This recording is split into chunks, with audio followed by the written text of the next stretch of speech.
After purchasing a hearing aid and getting it properly fit, hearing should significantly improve for an individual suffering from hearing loss. However, there are times when the hearing aid which initially worked well seems to no longer work as well as it should, or even not at all.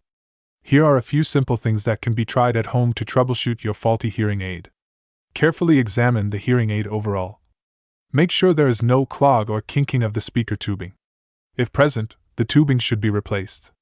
Replace the hearing aid dome, especially if torn or dirty. Next, replace the wax guard, especially if clogged or dirty.